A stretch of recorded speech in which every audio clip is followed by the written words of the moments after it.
Welcome to Question by Question with me, TheDylansWorld, where you submit your weekly questions, issues, funny stories, or bizarre stories every week. And I will give you my honest thoughts, opinions, life advice, and helping you in the best way possible, but keeping it sassy along the way. Without further ado, let's dive into it. Stay tuned till the end of the pod to hear where you can submit all of your questions and where to find everything, question by question. Let's go. What's the best decision you've ever made in your life? Dun dun dun dun. Deep diving into everything right away. Great one. Personally, my relationship of 8 years with my partner James has been one of the best life choices that I've made. Also, getting our dogs together, Socks and Dexter, American Old English and Mammoth Bulldog cross, the cutest dogs ever. They are just like big, cuddly teddy bears. And deciding to get into the yachting industry has been one of the best decisions ever. Just money-wise, career-wise, it's all thriving. What a great starter question. If you could change one thing about the world, what would it be?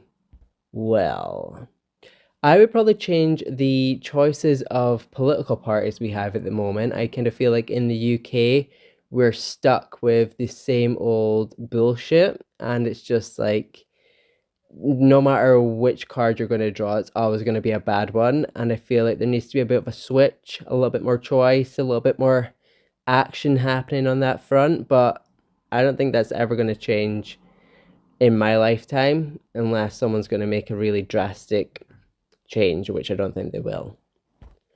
I just think when it comes to politics in general, I don't feel like the politicians these days are setting forth and fighting for the people that they say they are covering. I just feel like they are looking out for themselves and the people they know that they can make more powerful and more rich. Basically, just all of these rich politicians looking out for their rich friends to keep them rich. Ridiculous. What is your biggest pet peeve? Great one. I feel like I get really pissed off by a lot of things, but one of the worst things that I hate is hearing people eat. And it's not even they're sitting there eating with their mouth open. It's just if I can hear it, even if their mouth's closed, it's like, ugh, can you not? I don't know why. It's always bothered me since I've been a child, and come on, learn to eat properly, guys. What has been the best moment of your life so far?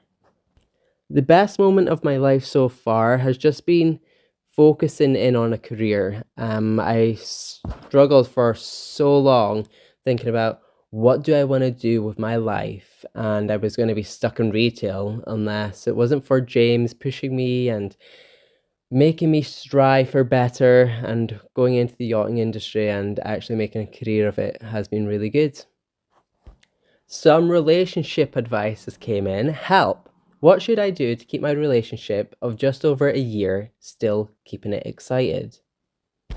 Wow, that's actually a great question. For me, it's been 8 years now, so I think I kind of know how to keep a relationship exciting. No, maybe not. Maybe not. Anyway, I think keeping it exciting is get away. Well, not from each other, but get away together, even if it's just like a short weekend trip.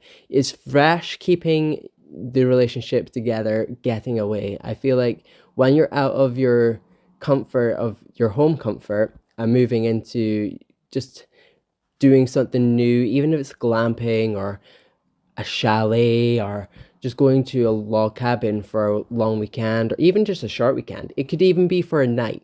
Keeping your relationship pretty neat and tidy like that, I think it opens up a whole new level of fun, if you get what I mean. So yeah, just keep it fresh. If he's the one that cooks for you or you're the one that cooks for him, switch it up. Make him cook. You cook if you don't cook. Just keep it fresh. There's so much things you can do in a relationship to keep the other person surprised. And I think a lot of people these days are waiting for the person that they're with to do that for them. And it's like, no, get up off of your lazy little ass and be more proactive in keeping the relationship exciting for yourself. Any advice on how not to lose my shit over the smallest issues?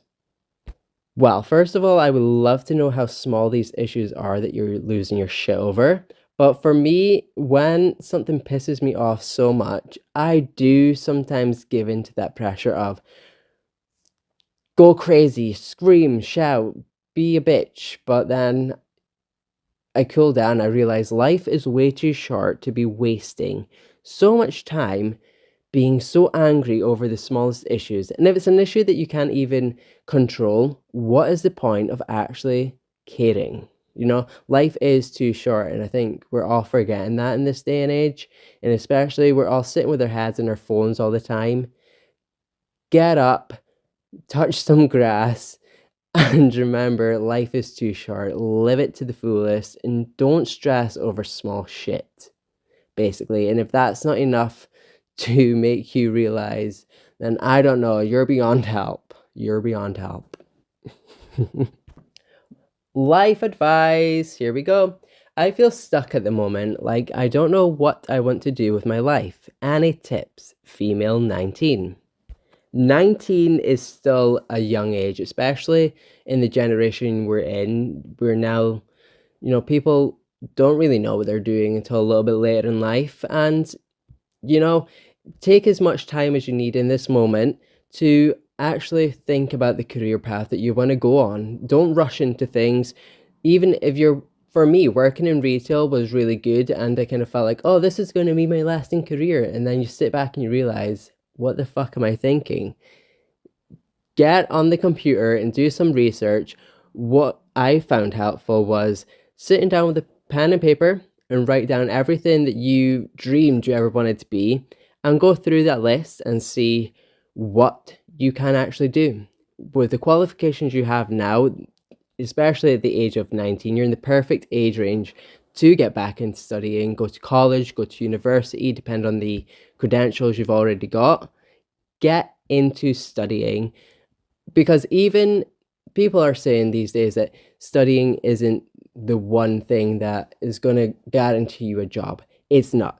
But what it does guarantee you is a safety net to fall back onto. And a lot of people don't realize that, is if you go into a career path that is totally different to the degree you have, you still have that degree to fall back on when it all goes shit. So I think studying and getting an education, getting that certification, getting the degree, go for it. Just sit down and take a moment to think. Think hard, because I feel as though rushing into everything in life, even though life is too short, is stupid. Just take a moment to think. Mine is very bad, but how is your gaydar? I wouldn't say that I have, a full switched on gaydar. I know if it's probably something I don't really think about. When I meet someone, depending how cute or not they are, I do not tend to think, are they gay or not? And you can ask everyone I know or become friends with. It's not the first thing. And there's people that I've met that have also been gay or lesbian, and I didn't know until a few weeks into that friendship. It's not something that I focus on. People's sexuality or their gender, it's not something I really care about. That's their life journey and their life story. And when they're ready to share, even better, because it means to me that, I've not focused on that, and they feel comfortable enough now to tell me in their own time. And I think that's a really sweet thing. So yes, my gaydar is very shit. Let's just say that. Oh, this is a long one. In a long-term relationship, but I feel like I still want to explore things. The thought of asking my partner to join me scares me. But I also don't want to talk behind his back and go find what I want with others. What should I do? Okay, so a long-term relationship, you guys already know each other. Well, I hope you know each other, and you are comfortable enough around this person. Why not just say to him, hey, look, I still want to explore these kind of things. Are you with me? Are you not? And 9 out of 10 times, they're probably going to say, yeah, let's try it, because is keeping your relationship, this goes back to actually the first question of keeping a relationship interesting. It would be just try new things. You know, if you have things that you want to try, just get out there and say, hey, look, I want to try this, or I've seen this and I want to give it a go. They're either going to be 100% with you, they may be 80% with you, they may even be 45% with you. But that percentage still means that they are open to trying things, and even just the conversation, if it goes south, then you're not going to try it. You can say, are you open to the possibility of me trying it with other people? That will probably go down like shit. But yeah, just be comfortable and confident enough to know that you are asking something that is very healthy. And we're humans. We are, conditioned and bred to live our life and do new things and explore new things and see the world and try everything. Do it. Life is too short. And this is probably going to be the title of this podcast. Life is too short. Get out there and try new things with your partner. Just say to them, hey, look, we're trying this. Band over. Oh, a long one. Female here. I found a gay dating app on my boyfriend's phone. Oh, I thought he was straight, but finding this is concerning me.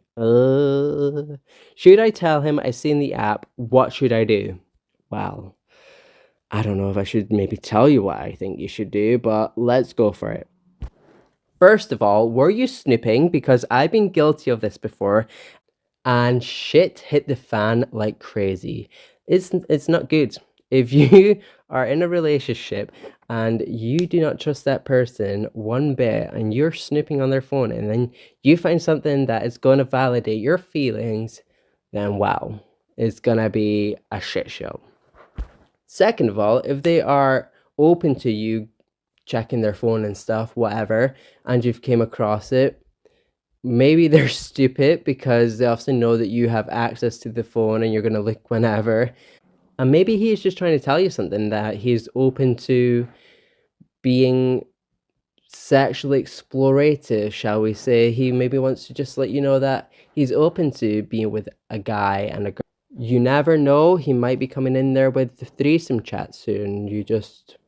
But what I will add here is just be open and honest and say, hey, look, I was on your phone, even if you were snooping, which is bad. Shame on you. However, you did find something. But just say, hey, look, seen this app. Do you care to share? And just gauge his reaction right away. If it's shock and horror on his face, then you've caught him. But if he's like comfortable and cool with sharing, then I think there's something there to explore. And maybe don't lose your shit so quick, and be open to hear his side of the story, because there's always two sides to the story, plus in the middle where someone may lose their shit. But yeah, just stay open, stay true, and stay respectful to one another. Moving on to some self-help, I started feeling a little more reserved and not wanting to socialize with others. I started putting on weight and feel like it's depressing me. Any tips or advice? Okay, so let's unpack here. So you've started putting on weight and you feel like it's depressing you. Are we working out? Are we going to the gym?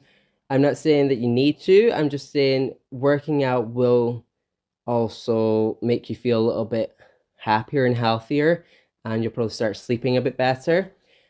What I would say is the socializing, just get out there and socialize. Stop making yourself a hermit.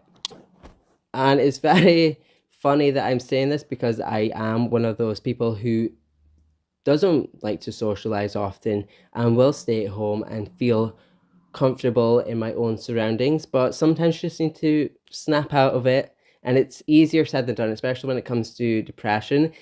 It's not something you can just snap out of. It's something you need to work towards. But snapping out of it is the first step, I think, from my personal experience, is realizing in my head that, okay, this is what I need to do.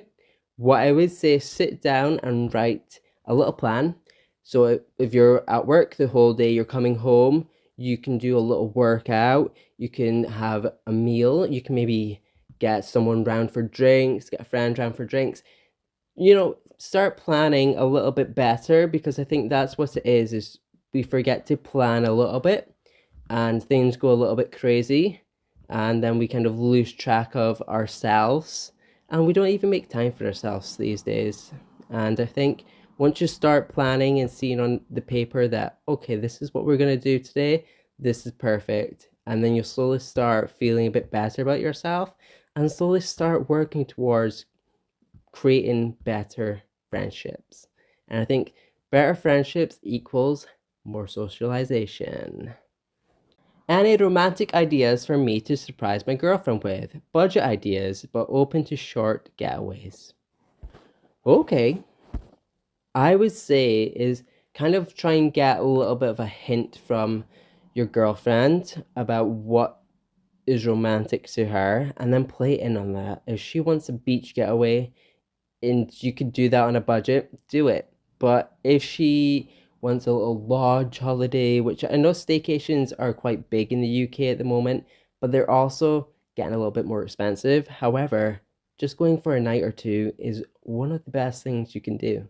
Find a lodge with a hot tub, get yourself some champagne, buy in some easy to cook food that's still romantic. Get some ice cream, get some rose petals, or even organize it with the host beforehand so it's all set up for you. And just blow her socks off. And you may also get blown off too, so you just never know. Or switch it up. Do a romantic night at home where you cook a meal and just have some drinks or some drinks. You can put some rose petals, candles, make it nice and cute. Just go all out.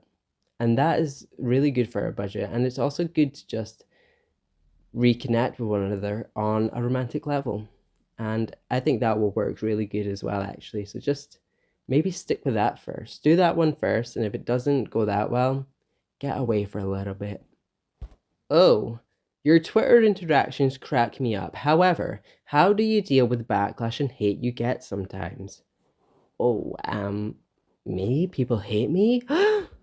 Dun dun dun dun. Okay, so I have been a little bit controversial on Twitter recently. You can follow me at TheDylansWorld. However, I think social media these days is totally changed to when I first started on social media. And people are a little bit more cutthroat now. And I think they expect me not to take it as well as I do, but girl, I'm a bottom and I could take it. But a lot of these people, I see myself as someone who will speak shit and put myself into situations where it allows that other person to be mean to me, because I know I can take it compared to a lot of other people. And I find it funny. Like, if you're going to say shit about me, I'm going to laugh it off, because at the end of the day, your words aren't going to hurt me. Like, come on. But yeah, for me, I've never really taken offense to anything that anyone's ever said online, because at the end of the day, I know who I am. My friends and family know who I am. So I'm not really going to give a fuck about what someone who's hiding behind a fan account or a fake page is going to say, because at the end of the day, if they're coming for me but hiding themselves, they're very unhappy with themselves. So I just laugh it off and pay no mind to it. Sometimes I will respond just to get a little bit of satisfaction of being a bitch back to them, but at the end of the day, I don't really care. And no one else should either. Life's too short to be online being a bitch to people. And I learned that years ago. And it's about time these young ones that think they're cool hiding behind accounts grow up. And the last one that I received for today is, you work on yachts. How is that? And how did you get into it? Is it worth it? So yachting is a totally bespoke industry, and it's an industry that I didn't really know much about until I started watching Below Deck during COVID. It inspired me a lot because I worked in hotels before. I looked at James and I was like, I could do that. And he was like, you could go and find out how you get into it. And then I did that. I went on a course in the Isle of Wight with Flying Fish UK. That was a 2-week course, so you do your SCCW, which is certification that you need to work on boats. And then I did an optional course where you do an interior course for a week, and that was actually really good for just covering all the basics like housekeeping, ironing, cigars, wine, cocktails, everything you need to work on a boat. It was good basic understanding and learning for me that kind of set me up to do a little bit better when I got on my first boat, which was actually 7 weeks after I did the course. I was flying to Malta because I got my first job. Would I say it's worth it? For me, it has been worth it, but what I will say is you're working away constantly. It's not like you're going away for a little bit and then you come home. You're going away for at least 6 to 8 months for the season before you're even going to get a holiday or before your season ends. So you haven't really got much time to get home to see people. So if you're someone that's very close with family, or if you've got long-term relationships, or if you've got kids, or if you've got dogs, it may be a little bit harder. For me, I'm in the understanding with James where I'm just going away to work away to better my career and earn us some good money to invest with. And it's going really well so far. And the career I'm building from it is really good. There's a lot of end goals that I'm working towards where I can step into maybe running my own hotel, maybe going to yacht brokerage, being a purser. There's so much endless opportunities within the industry and the career you're choosing. It is something you can do, and it is something I would recommend to everyone listening. To find out more information about my yachting experience, you can head to TheDylansWorld.com, where I upload some blogs every now and then about the industry and how it's going for me. There's a few more blogs coming about it, so stay tuned for that. So that's all the questions I received for this week. I hope I answered them pretty well for you guys. Thank you to everyone that took some time to leave some questions, leaving your stories. I hope that you continue to add some questions in for the coming weeks. And if you want to get involved, you can head to TheDylansWorld.com to find out where you can submit your questions and your issues. This has been Question by Question with me, The Dylan's World. Welcome to Question by Question with me, The Dylan's World.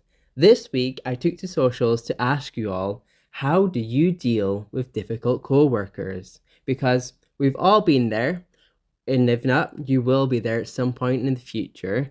People are difficult and they like to make life difficult. But how do we deal with it? And how we deal with it speaks volumes on our character. When I worked in retail, I had to deal with so much difficult behavior from other people. It was just stupid. I'm just out here trying to live my life and they're just out here making it hard. More on my experiences at the end of the pod, so stay tuned for that. But first, let's dive into your submissions. Some of them are really juicy and some of them are full of amazing help. Enjoy.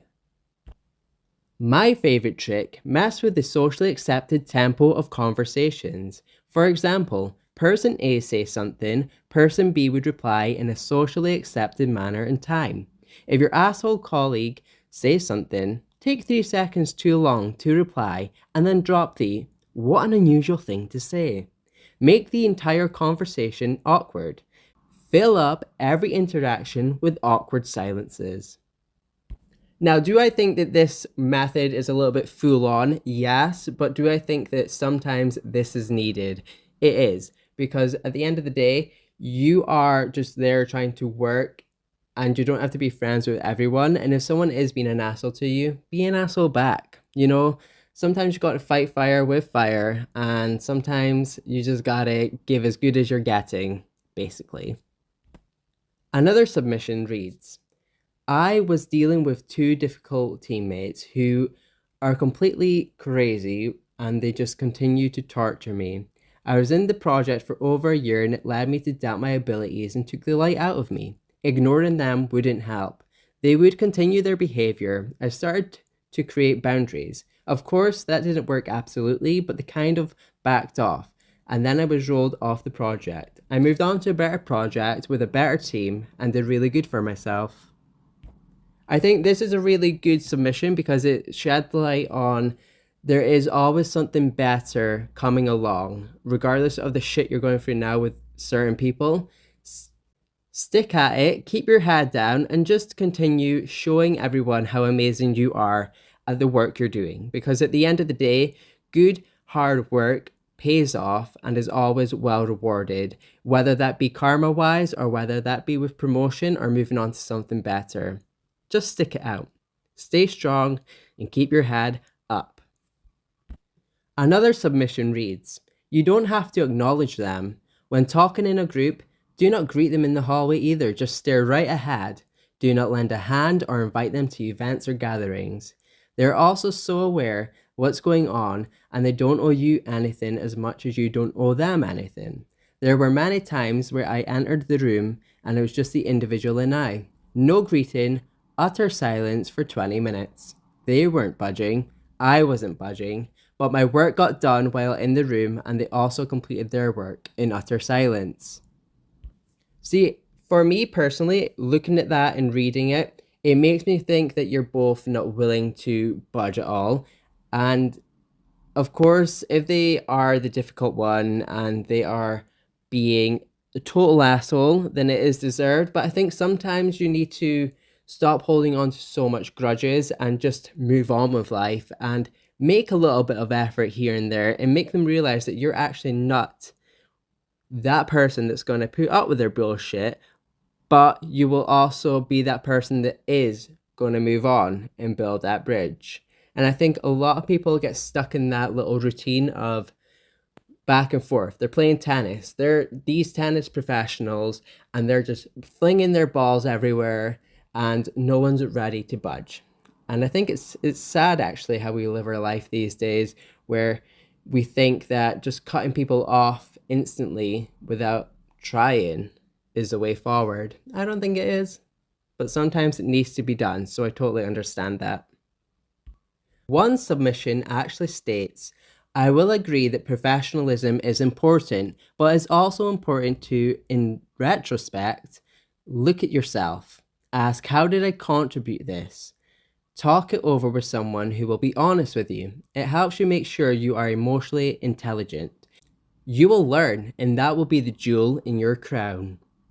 What wise words. I think it's important to try and look at situations from a third-person view. I think it's important to reflect on yourself and make sure, am I contributing to this and making them be more of an asshole to me? And if so, what can I do to change that whole perspective? And maybe just smooth things out a little bit and make life easier for the both of you.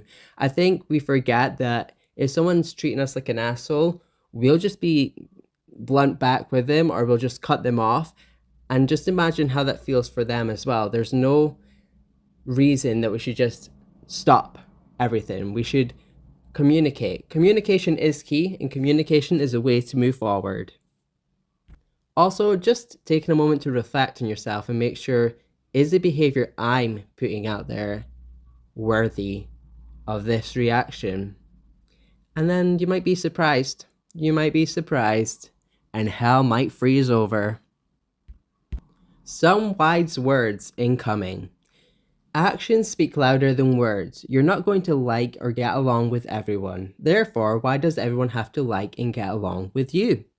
As long as your co-workers maintain a level of professionalism and the job gets done, move on. Life is not fair. Wow, that is blunt and straight to the point, and I totally back that. 80%, I think it's important to know that you're not going to be everyone's cup of tea, and everyone's not going to be your cup of tea, but I think maintaining that professionalism as you go along, you need to, because if not, life's just going to be totally difficult for you and everyone around you. So just keep your head up high, get on with the work at hand, do amazing, continue to show everyone how amazing you are, and life will be easier. So one submission here says, I would get mad at them and just go off, which didn't help the situation at all. My problem was I wanted them to like it, blame myself for their actions and put up with their shit most of the time. Finally, we both were removed from working together. I deal with another one now, though, and we've had words, but she's only 16, and I contribute her behaviour to being very immature. I laugh off most of her crap and just let it go so there won't be any tension while working together. Most of the time, though, we are picking and cutting up. I don't know why I'm always dealing with difficult people. As an outsider reading that, I kind of feel like maybe you're the kind of person that needs to look at yourself and see how you're contributing to that, because I think if I came to someone and being a little bit of an asshole and then they came back at me just screaming and going off, I think I'd be a bit more of a bitch to you. And I think there needs to be kind of a reflection look, shall we say, where you have to just look at yourself and see what are you doing to make these people be a little bit bitchy around you? Because I think you may be contributing a little bit more than you dare to think. Someone said dropkick them into a volcano. Well, that is one way to deal with it, but how are you going to get them up to the volcano in the first place? Unless you're going to kidnap them, which could be an idea. Another submission says slash tires, walk into their side view mirrors, and leave piss bottles on top of their car. Well, that is a bit extreme, and I would not condone that. Also, leaving your piss there, you're leaving your DNA, it's going to be traced back to you. Like, come on, be smarter. Work harder, but be smarter. Another submission says, give them a high five with a chair to the face. Whack! Well, that is a bit extreme, and we do not condone violence here at Question by Question, so maybe skip that submission, actually, guys. Yeah.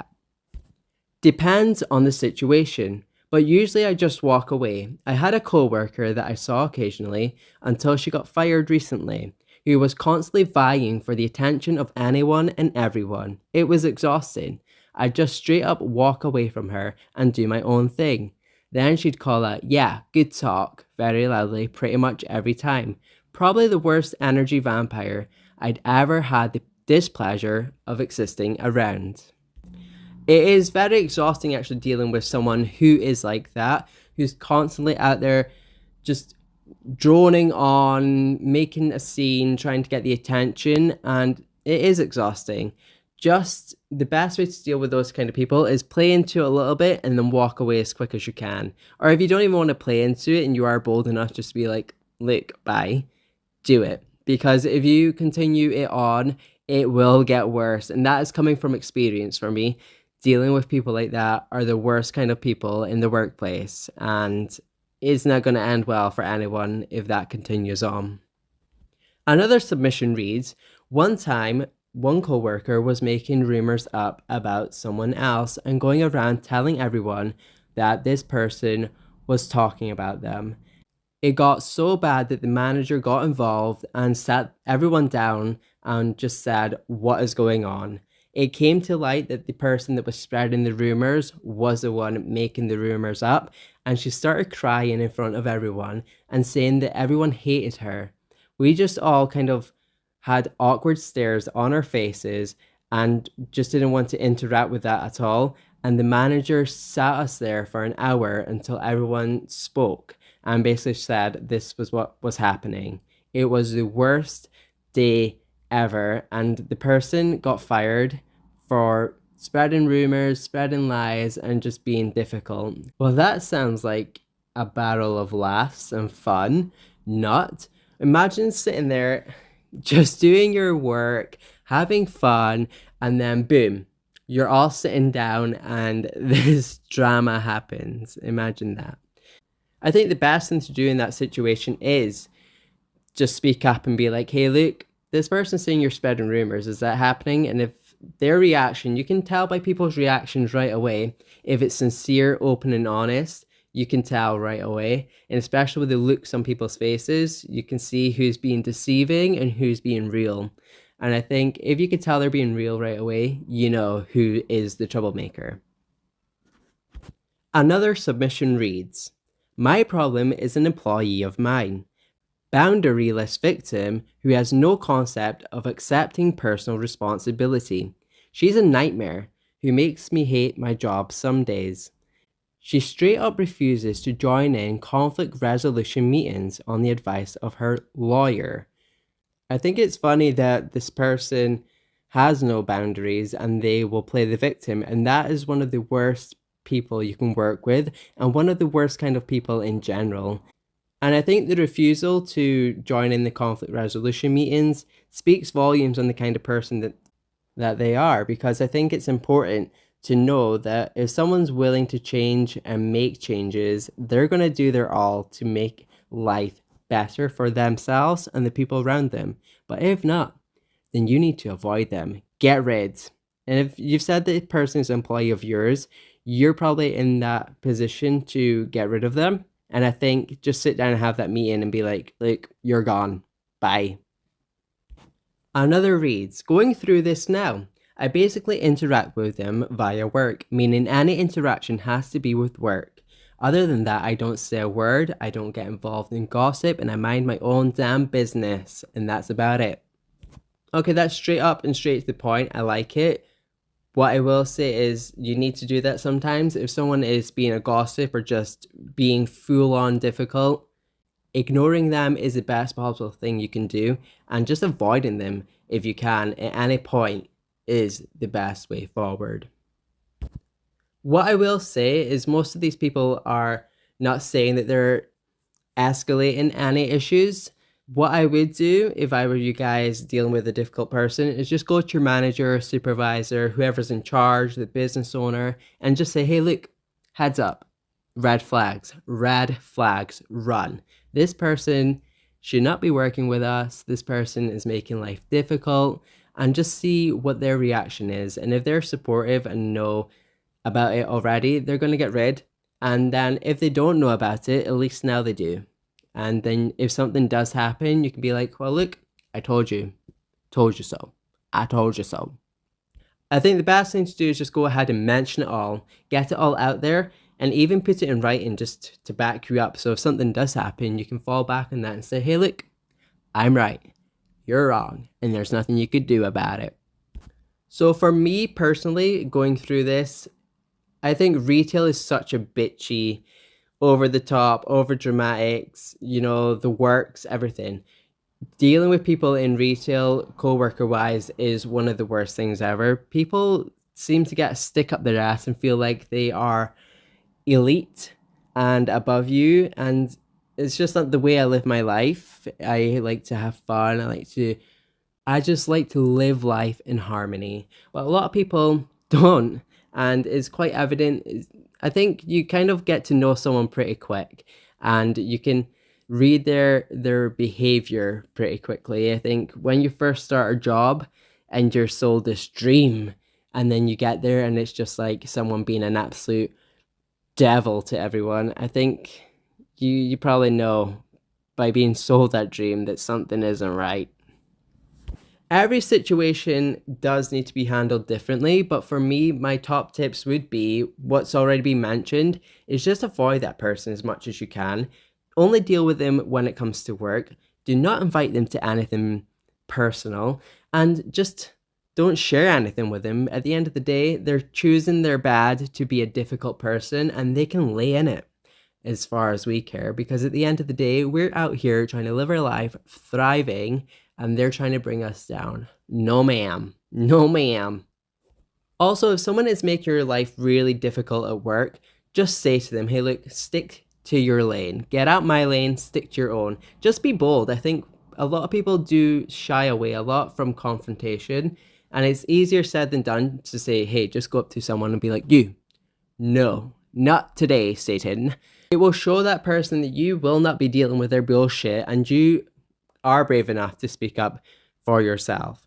Also, if you're dealing with any bullies at work, just straight up, nip that in the bud, report it to your superiors, and also if someone is bullying someone else, get involved and shut it down as quick as possible, because we do not stand for bullying in this workplaces, okay? Okay. As someone who works on yachts, it is a totally different lifestyle and culture when it comes to yachting. So for us, we live together, we work together in very close quarters, and I think you need to be switched on physically, mentally, and emotionally to be working on yachts. And there's a lot of people in the industry that aren't. And there's so much stories I could tell you, and I really can't, and I really shouldn't, but I really want to. And I feel like there's a few people that, I've came across bipolar people, I've came across gossips. Gossiping is, harmless to a certain point, but when it becomes something that's constant bombardment, it's just like shut it down, shut it down. And just dealing with people that are full on all about themselves, that is something you come across a lot in yachting. And people will just be straight up like, it's all about me, me, me, me, me, me. Every conversation turns to them. Every interaction, all about them. And it's just like tiring. And, these people just need to grow up a little bit and realize the world does not revolve around them. And just to open yourself up a little bit more and get to know other people. It's fun getting to know people. And I feel like if you're someone going through an issue at the moment, dealing with a difficult coworker, sit them down and be like, hey, what's the issue? Because I think nipping it in the bud quicker makes life a lot more harmonious for everyone. And then if that falls back into the pattern of them becoming difficult again, you can go to your superiors and say, hey, look, I tried on my own back. Now it's your turn. And give them the wheel. Jesus, take the wheel, is what we say. I think it's important to remember just to stay true to yourself. Don't rise to the bullshit, but if you have to, do it in a more smart way where nothing's going to fall back on you and you're going to be in more trouble than what you would be in general. What a very interesting topic. Well, that is all the submissions I've received this week, which is really cool. Thank you so much for taking the time to submit your little submissions. You can head to TheDylansWorld.com to find out all the information of where you can leave your submissions for me. Follow my socials to find out all of the information about what episode is coming next. I will try and keep it topic themed every week. This has been Question by Question with me, The Dylan's World, where we covered how to deal with difficult co-workers. Thank you for listening. Bye! Welcome to Question by Question with me, The Dylan's World. Thank you all so much for getting involved and flooding the responses with some great replies. You guys are keeping the podcast alive. Now let's dive into it. I love the smell of my own farts. But what weird smells do you like? I'm just kidding about liking the smell of my own farts. It is just for a promotion, so bear with me. I will say a lot of you are quite random with the submissions you've popped in this week. However, I'm not here to judge you or kink shame you. You do you, boo. Without further ado, let's dive into it and get your submissions on what weird smells do you like. Kicking us off, first submission says, new book pages. I'm not really a fan of the smell. It makes me feel sick, to be honest. And people who enjoy it, I think they've kind of are a bit crazy, to be fair. Another submission reads, a blown out match, which actually is a really nice smell sometimes. But again, sometimes it actually makes me feel sick. Maybe it's me. Maybe it's Maybelline. Another submission reads, petrol, and if you're American, that is gasoline. So I think I speak for quite a lot of people by saying that gasoline is such a great smell, We're motorheads, which is very ironic because I don't even have a license. The next one states puppy breath. It reminds me of my childhood for some reason. I guess a lot of people I meet that love puppies, they're always like, oh, their breath, it smells so good. I find that weird. I find it creepy. Anyone else? Because it's weird. Why would you like the smell of puppy breath? They've just been sucking on nipples. Like, ew. So, Let's get a little bit serious right now. Someone has submitted they like the smell of their own farts. And I was joking about that title, but I think it's kind of fitting. When you actually think about it, are we so in love with the smell of our farts, or are we in love with the fact that we created that smell? Like when you do a real big stinker and you stink out the room, maybe you don't love the smell of it. Maybe you just love the fact that you did that. It's like a proud moment. It's like winning a trophy and being crowned the big winner because you did a big massive fart. But maybe you should just go have a big shit. So, yeah. Also, people who say farts aren't funny, they need to get a sense of humor because they are. They are. They are. Someone stated my dog's paws. Well, I don't know about your dog and how they pee, but when sometimes I'll just be laying next to my dog or I'll go in for a cuddle with them and their paws stink like piss. So I don't know. Maybe you like the smell of pee, maybe not. So I think we have an arsonist up in here because someone said they love the smell of burning, which, okay, it's fitting. But what kind of burning do you like? Because there's lots of different smells for the things you're setting on fire, you little arsonist. Like wood fires smell amazing, smells a little bit sweet, and then you've got like food fires where you're just cooking off some meat, which if you're a meat eater, I guess it's nice for you. And then you've also got like burning houses, which if you like the smell of a burning house, there's something sick with you because that's someone's home. That is someone's home, you little arsonist. Don't love that. So I think Novak Djokovic or Andy Murray or fucking Venus Williams has entered the chat. Someone loves the smell of tennis balls right out the tube. Right out the tube. What kind of tube? It's actually kind of a good smell, but it's one of those smells that when you're constantly smelling it, or if you smell it too much, doesn't it make you feel a bit sick? It makes me feel sick. It's like sensory overload. Just the smell of new rubber. Ill. So we've got a glue connoisseur. A glue connoisseur has entered the chat. Someone said they love the smell of certain adhesives. Which, girl, we all know you are a glue sniffer. Is glue sniffing actually a thing? Like, I've heard people say that person sniffs glue, but is that a thing? Like, what is the benefits of sniffing glue? Like, what is the harms? Is it even a thing? I don't know. So this one's a bit of an odd one. Someone said they like the smell of cigarettes from the 90s in a restaurant. Honestly, I couldn't think of anything worse than going out for a meal and it's just stinking of cigarette smoke. Like, ew. I'm so glad times have changed for the better with that. Like, people who smoke, why? I've actually never tried it. I don't think I ever will. Like, ew. So we've got a little fetish corner coming on, and this is an open and honest and safe space for you. So someone said that they love the smell of their armpits. So I'm confused. Do you sit and sniff your own armpits? Because if so, why? Like, why?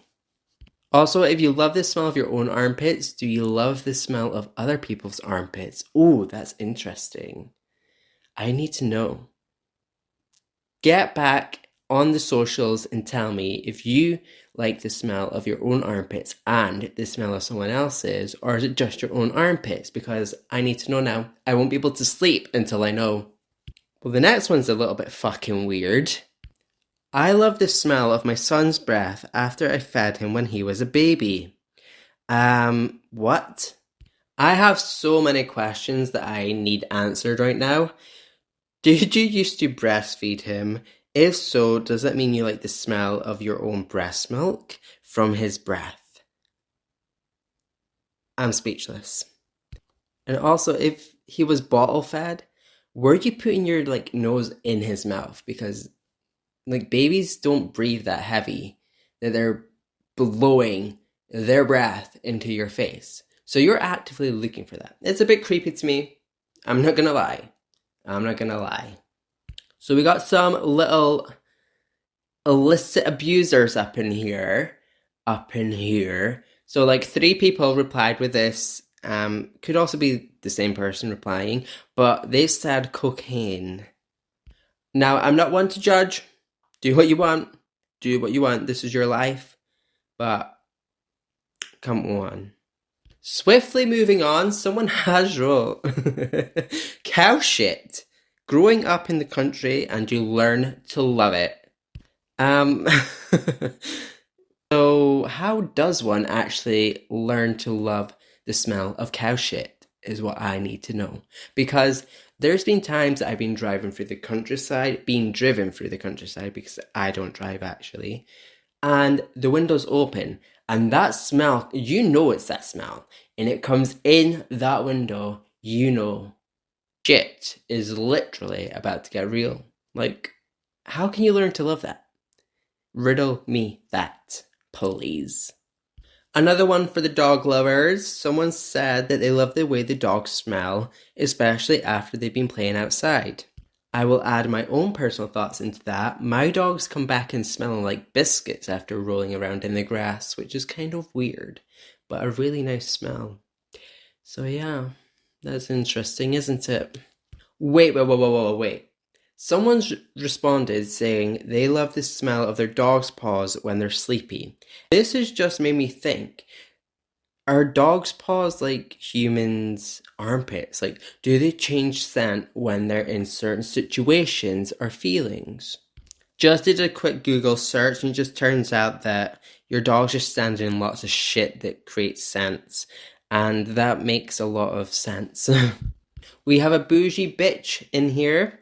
There is someone that loves really expensive whiskey. Now, the work I do on yachts, I come across a lot of expensive alcohols, and I will say, expensive whiskey is a good one, and I'm with you on that.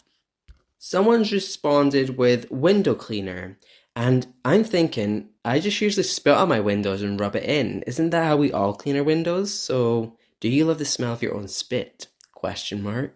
Hey, we have one of those selfish, stubborn men in the chat.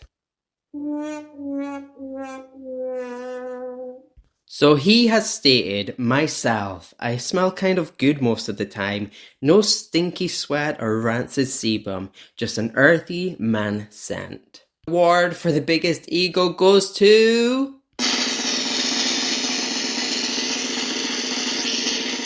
the egotistical man. You're welcome. Someone loves the smell of antique shops. It's just like musky scent from the build-up of smells from over the years from the people that own the things. And when you think about it, it's kind of a little bit gross, no? Like, each to their own, but when you think about it, ew. So we have a one-word response here, and it's just simply ass. I guess let's just leave that one behind us. You get it?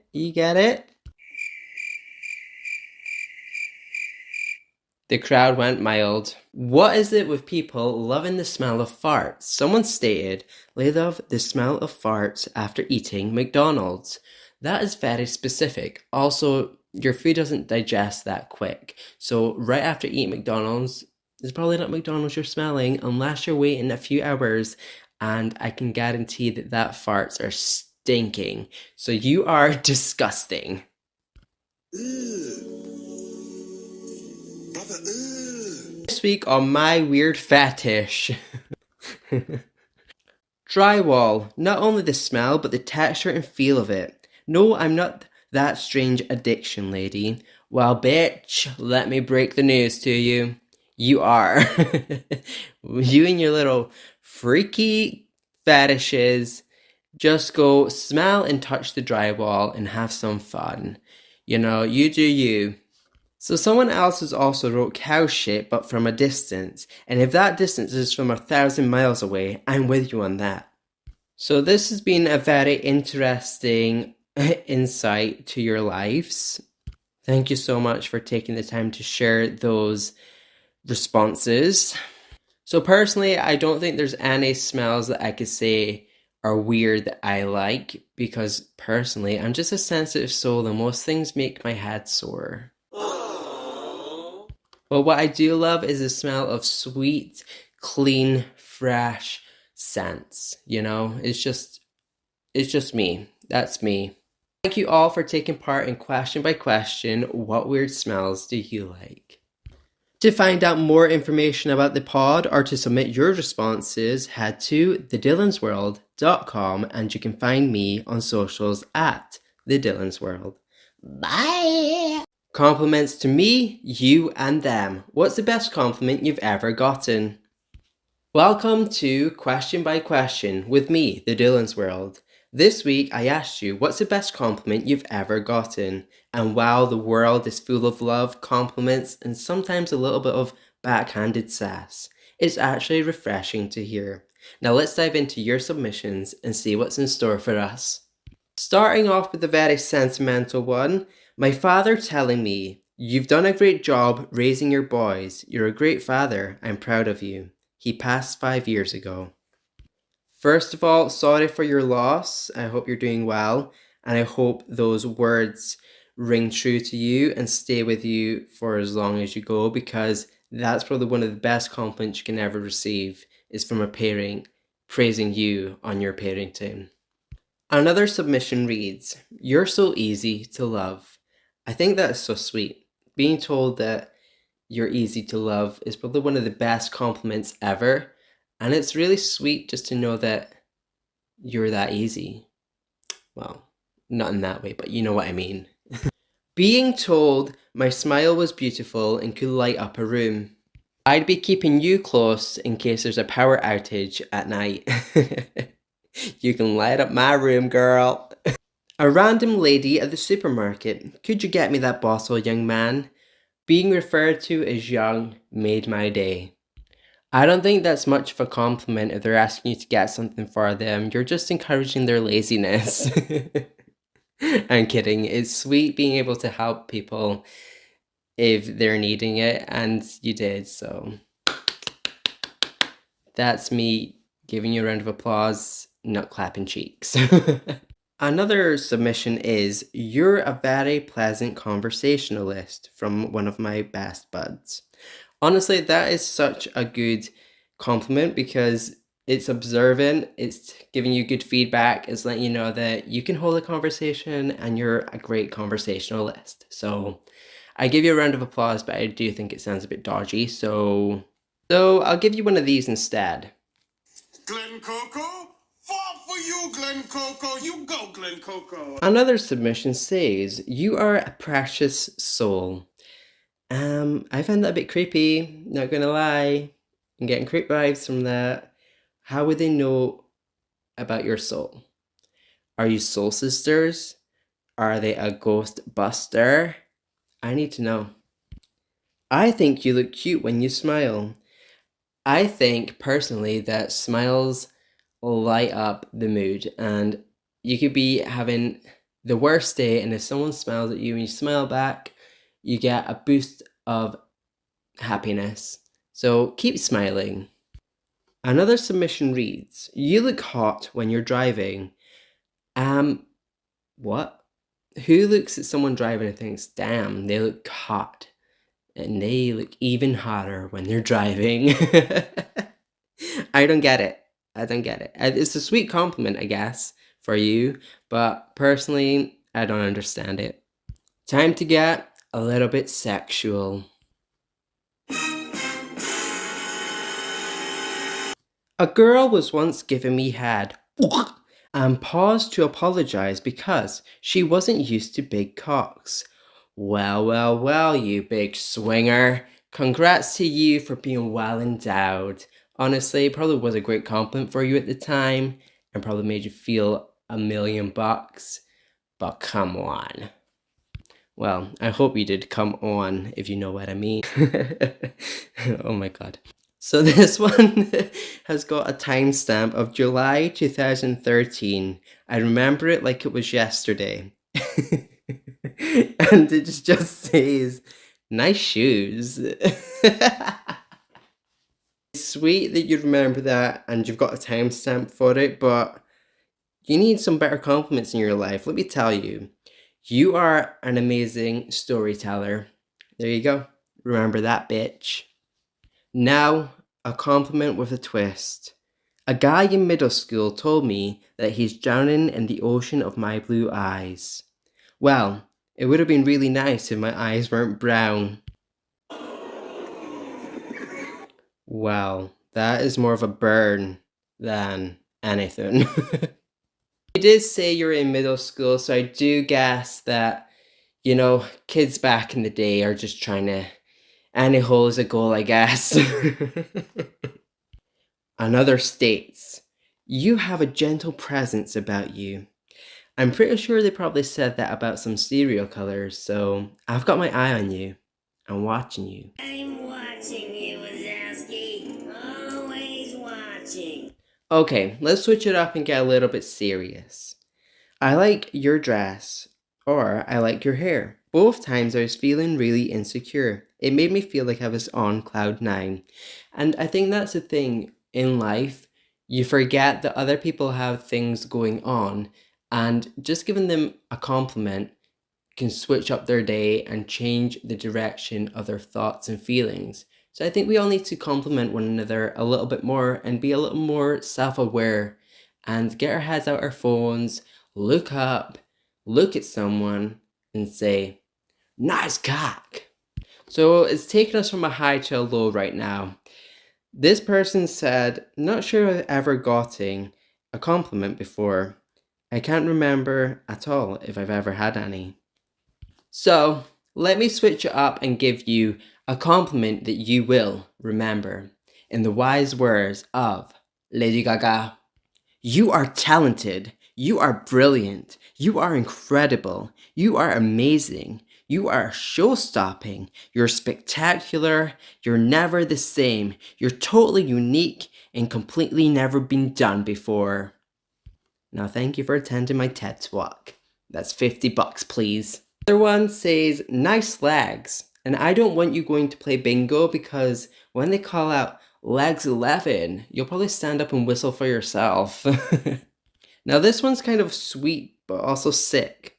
I bet your mom would be proud of you, but my mom wasn't dead. Well, take that as you will. Another one says, wow, look at your arms and shoulders. Well, I am a sucker for nice arms and shoulders. So my inbox is open. Feel free to send me a picture and I can give you a compliment of my own, just for you. Yeah, so hit me up. Okay, bitch alert. Uh-oh. Actually being called a bitch. Well, a compliment's a compliment at the end of the day. If you're being a bitch in that moment and you're called a bitch and you love it, I love that for you. You don't look quite like you've crawled out of a swamp today. Who are you, Shrek? Why would you even think you've crawled out of a swamp ever? Do you actually look that bad sometimes? Question mark. Your dick is huge. It gets me every time. Well, you can come get me anytime, if you know what I mean. Wink, wink. It's a short but sweet episode today because that's all the submissions I received. Womp, womp, womp. But such a great insight into some of your lives and the compliments you guys are out there receiving. Do you live in a swamp? How big is your away? Just general things that we need to know. I think the main thing we need to take from today's episode is get out there and give other people compliments. Life is too short to not tell someone their dick is huge or that they look like Shrek because, it's going to make them feel better. Honestly, thank you all for your submissions so far and hopefully we continue to grow. To find out more information about the pod or how to submit your responses, head to TheDylansWorld.com or you can find me on socials at TheDylansWorld. This has been Question by Question with me, TheDylansWorld, and we have discovered what the best compliment you have ever gotten. Because compliments to me, compliments to you, and compliments to them. That's the best compliment you've ever gotten.